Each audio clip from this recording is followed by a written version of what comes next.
So, good afternoon from a very cold London day.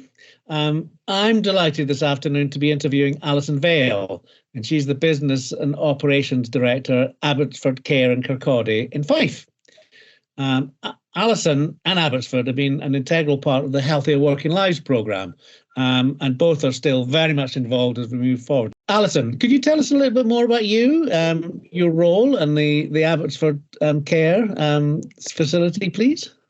Yeah, sure. So we are a family-run organisation. So my parents started the company back in 1987, and it really is. We have 7 different care homes based here in Fife. We don't go beyond the borders of Fife. We like it all kept in the kingdom. But for us, it's very much family at the heart of what we do, and kind of that family-run ethos is very much key to where we're at. And in terms of my role is about I sometimes like to call myself a creative producer, because at the end of the day, my role really is about facilitating people to come together to do different aspects of the work that needs to be done, and helping build those bridges to collaboration with external agencies like Healthy Working Lives, and also thinking about how we kind of embed ourselves within the community, and how we can utilise all those different relationships to ensure that we are delivering the best possible care for our residents. Yeah. So how many residents have you got overall, Alyson? So we have about 325 residents here in Fife, and over 500 staff to go with that as well. Oh, really? That's a. I hadn't real. I'll be perfect frank. I should have known, but I hadn't realised that's the sort of ratio. That is that the normal sort of ratio that you that care residents. Well, in terms of like care homes, the majority of time, obviously, that's like all of our staff. So that includes all of the staff that are based in the office, as well as staff that are based in our maintenance teams and so on.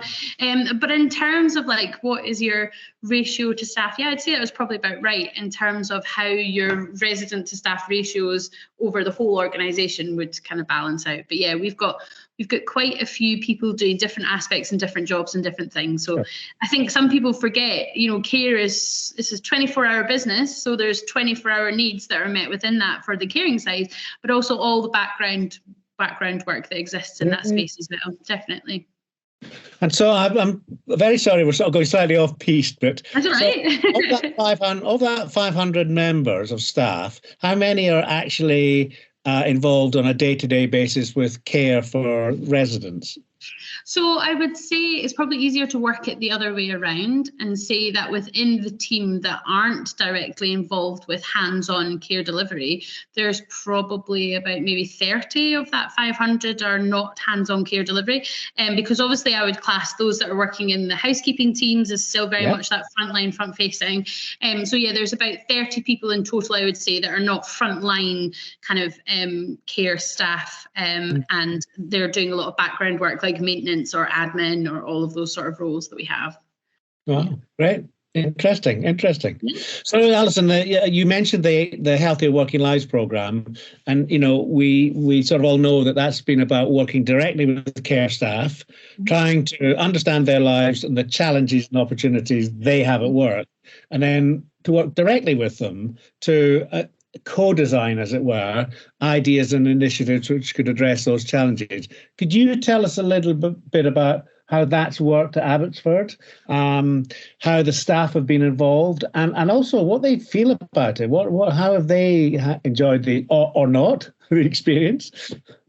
I think everyone's really taken to. I remember when we first sort of had those initial conversations, and most people will tell you I'm like a yes person. I'm like, yes, we'll do it. And then all the other people are like, what have you signed us up for? Like, what are you, putting us forward for? But what I think has been really great about the Healthy Working Lives projects is that we've had that co-design obviously has been the real highlight of the whole process. And what that has meant is the staff have really been taken in by what's going on, and the fact that people have been really listening to what their needs are and working with them. I mean, I remember when we started off with some of those initial workshops in some of our homes, which I was like, I'm not sure how they're going to, how the Healthy Working Life teams are going to get on there. Maybe people will be quite resistant, but they were really, really up for the opportunity to be heard by somebody different. And I think that kind of giving nature of our staff are fantastic at sharing their feedback, and they are full of ideas. I think that's the thing, like, our staff are brimming with all the knowledge and experience, a lot of them for a long time, on how things could be improved and done very differently. And I think that for me, working alongside the Healthy Working Lives projects has really highlighted the opportunity for people to feel confident enough to come forward with those things that they kind of knew already, but it gives them that next bit of energy. And I think that, you know, the really interactive nature of the work has been key to like bringing people along. And so there's still people that remember Louise coming in with hard hats into the care home and doing that big design kind of thing. And absolutely the most recent event at Edinburgh, where they got to kind of all sit down together in a space outside of the care home, again, was really, really valuable for people to have the opportunity to have that kind of like outside space to think about how these things collate and respond with each other. And kind of how we've incorporated some of the concepts that Healthy Working Lives work with through that co-design process into other things that we've gone on to develop within the care home, and really kind of looking at how that research initiative has been really widely accepted by the care population. And now we're excited about, okay, what's the next stages and where it goes and what happens next. Fantastic. It's really interesting, actually, because I think when we started the Healthier Working Lives program, our hypothesis was primarily that we would work with external entrepreneurs and bring them into the mix and then see how it all worked together. And what's happened is that there's a degree of positivity about that, and some really strong things have come out of it. But the thing that has emerged more than anything else is the sort of what I would call entrepreneurial spirit that has emerged. I.e., what are the ideas, the innovation, the insights that are coming from the people themselves on the front line. Absolutely. And I'm really proud of that, because I think, I'm not going to lie to you, my biggest bugbear when I first sort of got involved with this project was like how people external to the care home sector were being called trailblazers and were being like celebrated. And I'm kind of like sitting there going, do you know what? We've got ideas too, right? But we just don't get the opportunity to be able to expand and develop on that. And I'm really pleased about how the relationships and the knowledge, I think, has grown in both sides of like the team from Healthy Working Lives to identify like how we can extend those relationships. Also, there are some great partnerships that have been struck up from those entrepreneurs that are coming in to the sector. But I think for me, it's been a really interesting sort of lesson in development as well about how important and how key it is to spend time together, to be in each other's company, to actually learn and understand what we can bring to each other and what we can bring to the table. Because I think too often, sometimes people find themselves coming into care homes, but there has to be that give and take in terms of like, just remember what you can get out of being with us as well, because we've got a lot to give. Yeah. But it's quite interesting. I mean, one of the things that the trailblazers are, you know, entrepreneurs that we've talked to over the last couple of years, one of their biggest challenges and one of their biggest bugbears is gaining access, because the vast majority of them have design at their heart, and they understand that it's understanding the users and understanding, you know, people in their lived environment and really getting beneath the skin of things. But actually, the residential care sector has been such a difficult sector to get into to really understand. So actually, this program has been doing quite radical things in terms. Well, I think from my perspective, I think as well, so much has changed and shifted over the period of this program with regards to how the sector has changed. The sector has changed a lot in response to COVID. There's a much more collaborative approach to the sector now than there ever has been before. So I think you're right. This has been key positioning in terms of the overarching kind of understanding of the sector. But I do think like it is about just how the doors have moved. You know, it's not that the doors aren't open, but the doors have moved where they were, and now people are beginning to recognize that they don't have to be intimidated. And I think, to be honest, that was a lot of the kind of, from my perspective, I've always, you know, flung open the doors and said, come on in, you know, give it. But actually, I think a lot of the staff that I work with were like, oh, what's this now? You know, what's this new thing again? You know, because people were so tired and exhausted. But actually, when they were able to find a route for some of those frustrations, and they were being heard and listened to, and that comes down to the kind of quality of the people who were facilitating some of those spaces. Because I think that, like, again, entrepreneurs coming in is fantastic, but it is really about how you facilitate and grow those relationships and how you take people on that journey. And I think that for me has been one of the biggest kind of positives out of Healthy Working Lives. The facilitation of those spaces has been really key to unlocking some of that potential. Fantastic. So we're sort of jumping around a bit, but I mean, you were talking just now about just how challenging the care sector is at the moment. How are you coping at Abbotsford, and what are your hopes and ambitions for the future? You know, I think she says, having just had quite a big operational thing recently with, we had a building issue recently with a bit of a fire, and I think it is a challenging sector because we are so vulnerable to the unknown. You know, all it takes is for one thing not to go the way we expect, and things can then be put out for quite a substantial period of time. And I think that vulnerability of working with people, you know, I think we can't underestimate the giving that comes from every resident relative interaction with the care staff. You know, people are giving a lot of themselves in this work all the time. And I think in terms of how we're getting on in that space, we are just kind of really grateful and really thankful for the relationships that exist in the homes that we have, the communities that we're very central to be part of, and how that helps get us through any of the challenging times that present themselves, and how people work together. I mean, in saying that, you know, we have had to close a service over the last year just due to financial sustainability. So we're not immune from those challenges that are impacting the sector across the board. But I think we are very lucky that we have, you know, we're a small group, we're a family-run organisation, and we have the ability to rely on each other to be able to get through. But I think in terms of aspirations for the future, you know, I want us to be continuing to do what we do really, really well, and thinking about new and innovative ways in which we can make people's lives easier, and deliver the best level of care, and be more reflective of the great interactions that take place on a daily basis. If we could somehow just make and continue that on even further still. Yeah, great. I mean, it's quite interesting, isn't it, with bringing innovation into the residential care home sector. I think has been a bit. I think a lot of people would say is a bit of a challenge.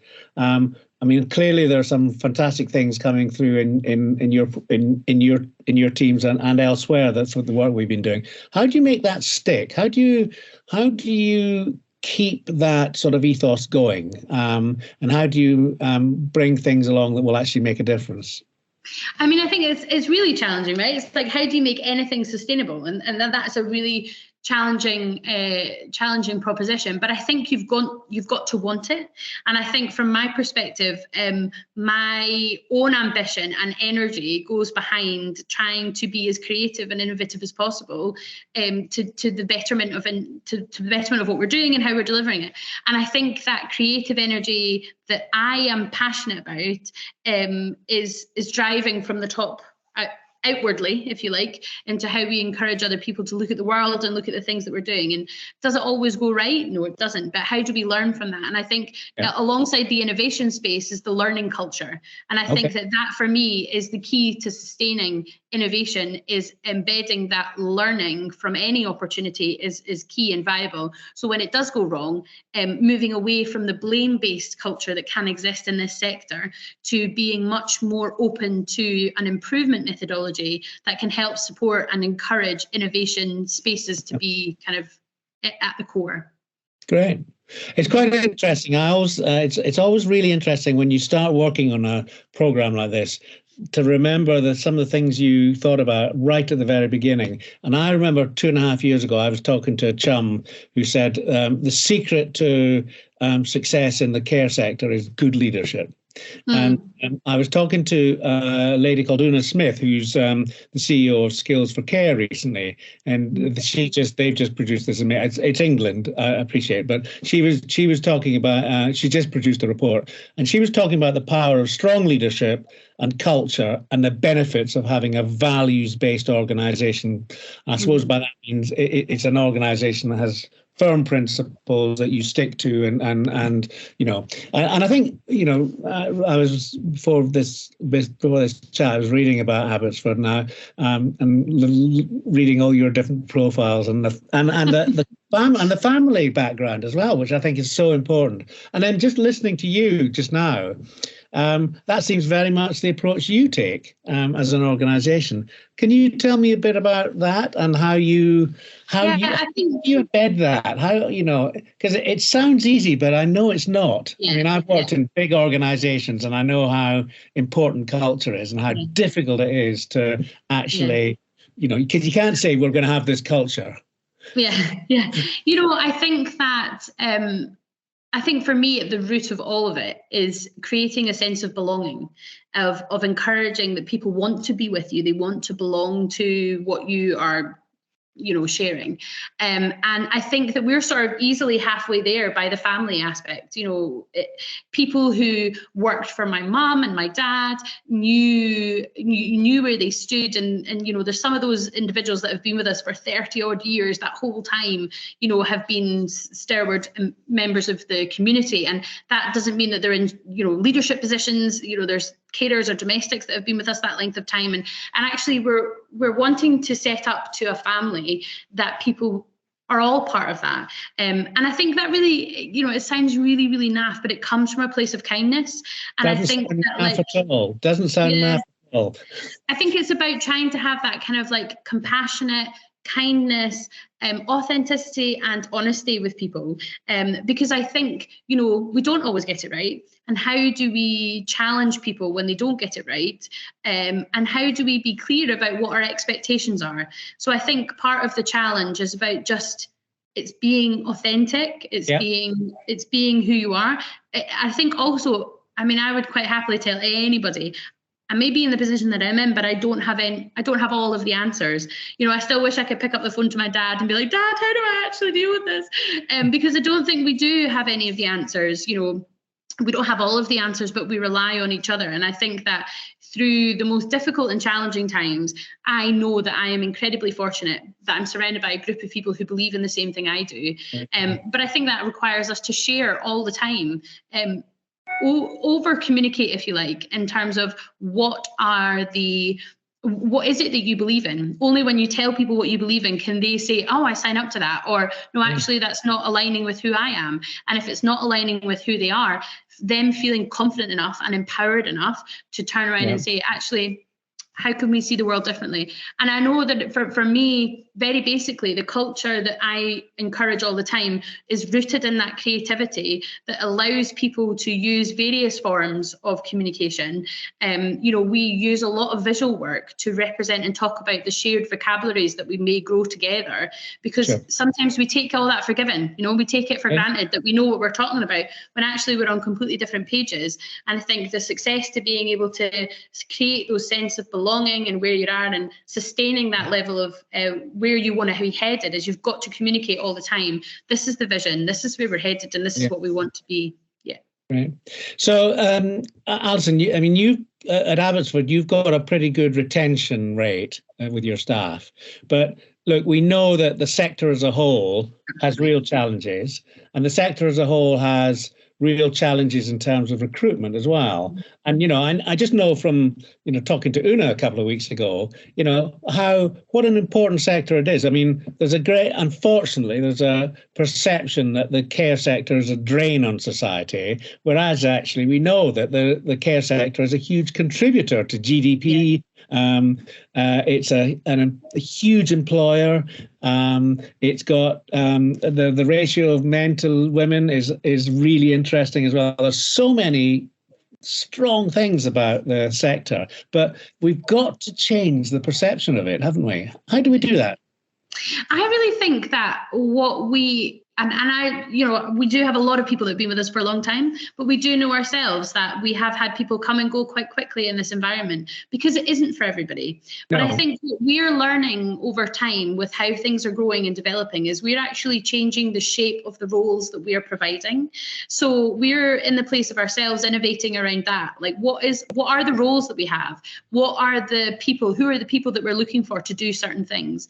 Because actually someone might not be able to deliver on the personal care element of the work, but their engagement is huge, and they really value that engagement in other ways. So maybe they're not the person set up for one part of the role, but they are for the other. And if we sort of separate those roles out a little bit and begin to share responsibility in a different way, we can actually then work on retaining really good people who can grow into the positions that they want to be in, or they can change that. And I think we have to think as the sector as a whole more laterally about what it is that we're looking to try and achieve in our spaces and how we can do that. We cannot sit still. We cannot just continue with the same processes that we've done for years and expect different outcomes. We're going to have to think differently. This generation of new people coming into the workforce is very aware of their own mental health, their own, boundaries in terms of what they are and they aren't willing to do. And we have to respond to that. And that's not always easy. I think I heard someone talking previously about how now within this workforce, we have sort of 5 generations potentially, and we have to be able to create an environment that can meet the needs of 5 different generations. And we have to do that from a caring perspective, but we also have to do that from a workforce perspective. And what does that mean? And how do we allow ourselves to be okay with being malleable? And that takes time. That doesn't happen overnight. You have to see that it doesn't break something if you be a bit more flexible. Yeah. As long as I don't have to learn how to use TikTok, is that okay? I think everyone should give it a go. I think everyone should give it a go. I have done. I think now I feel like there's a Christmas challenge that all the Healthy Working Lives teams should do a shared TikTok for Christmas that can be sent around as entertainment to the workforce. I'm sorry, I'm going to have to edit this bit out. Alyson, look, it's been absolutely lovely talking to you. Really, we could. I'm sure we could have talked for hours more, but I know you've got a lot on. So, look, thank you so much for talking to me. Thanks very much, John.